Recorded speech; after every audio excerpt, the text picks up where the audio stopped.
On va être très direct. La procrastination, c'est un choix.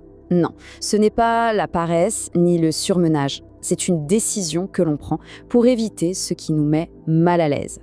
Allez, on va plonger dans cette vérité même si elle dérange un peu. Voilà, cette phrase, elle résume absolument tout.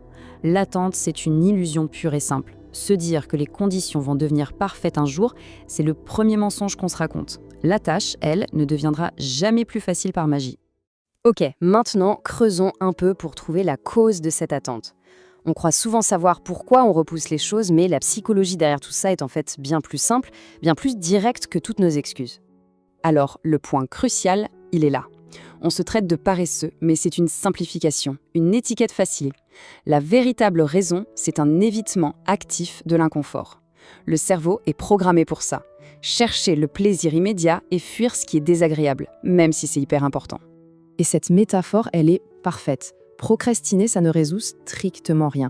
C'est une solution de fortune qui ignore la gravité du problème et pendant ce temps, le problème, lui, il s'aggrave. On ne fait que retarder ce qui est inévitable. Et voici la définition, disons, plus clinique. Il faut bien comprendre que ce n'est pas une faiblesse morale, c'est une réaction quasi automatique. Le comprendre, c'est vraiment la toute première étape pour réussir à déjouer ce mécanisme interne qui nous fait choisir le confort à court terme. Bon, passons à un autre grand mythe. On va s'attaquer à cette idée que la motivation serait la clé de tout. En réalité, c'est une croyance qui a tendance à nous paralyser bien plus qu'à nous aider. Ça peut paraître contre-intuitif, mais c'est essentiel à comprendre. Compter sur la motivation, c'est un peu comme vouloir traverser l'océan en attendant d'avoir le vent toujours dans le dos. C'est une stratégie qui est vouée à l'échec. Pourquoi ? Parce que la motivation, c'est une émotion. Et les émotions, par nature, sont instables. Ah, le fameux mythe du « je travaille mieux sous pression ». Ça, c'est un leurre complet. On ne devient pas subitement plus intelligent ou plus créatif à la dernière minute. Non, on bâcle le travail, mais plus vite, c'est tout. Et la qualité, elle, en prend presque toujours un coup. Le vrai moteur du progrès, ce n'est pas la motivation, c'est la discipline. La discipline, c'est simple, c'est faire les choses qu'on en ait envie ou non. C'est un système, pas une humeur. Et c'est ça qui donne des résultats constants. Bien, maintenant qu'on a vu le pourquoi, passons au comment. Le but, ce n'est pas de faire appel à une volonté de faire, mais de mettre en place des systèmes intelligents qui nous forcent à passer à l'action. Alors, voici 3 stratégies de base. Chacune a été pensée pour une chose, contourner notre tendance naturelle à ne rien faire et nous mettre en mouvement, peu importe notre état d'esprit du moment. Ce concept est absolument génial. L'idée, c'est de manipuler son propre environnement pour que l'action qu'on veut faire devienne le chemin le plus simple. L'exemple du réveil est parfait. Se lever devient plus facile que d'entendre cette sonnerie insupportable à l'autre bout de la chambre. Le plus grand obstacle, ce n'est jamais la tâche en elle-même. C'est de démarrer. S'engager pour juste 10 minutes, ça paraît dérisoire. Mais ce qui est fou, c'est que dans la plupart des cas, une fois qu'on a cet élan, on continue bien plus longtemps. Ça, c'est la puissance de l'effet boule de neige.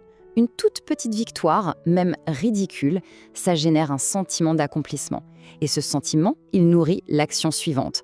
On bâtit un élan, un momentum qui rend tout le reste beaucoup plus facile. Ok, mais parfois, les systèmes de base, ça ne suffit pas.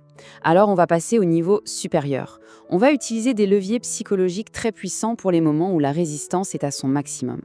Ici, on a 2 techniques qui exploitent des biais bien connus de notre cerveau pour nous pousser à agir. Là, ce n'est plus une question de volonté, c'est de la psychologie appliquée, pure et dure. Ce principe est l'un des plus puissants qui soit. La douleur qu'on ressent quand on perd quelque chose est un moteur bien plus fort que le plaisir d'obtenir un gain.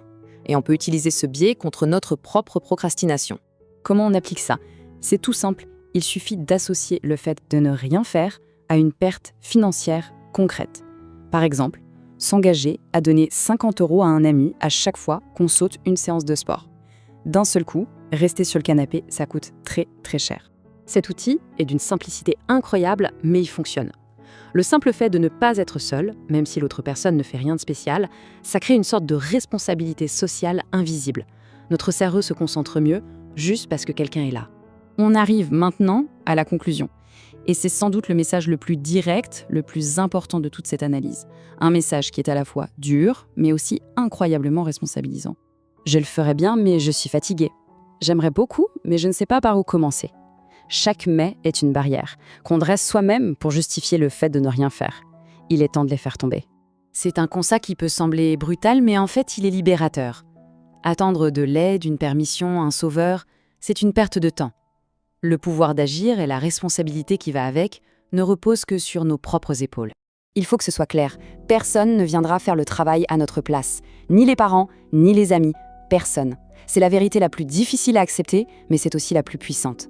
L'étincelle doit venir de l'intérieur. Et voilà la question finale. Une question qui ne demande pas vraiment une réponse, mais plutôt une prise de conscience. Le potentiel est là. La seule chose qui se dresse sur le chemin, c'est cette attente. L'attente d'une validation qui, en réalité, ne viendra jamais de l'extérieur.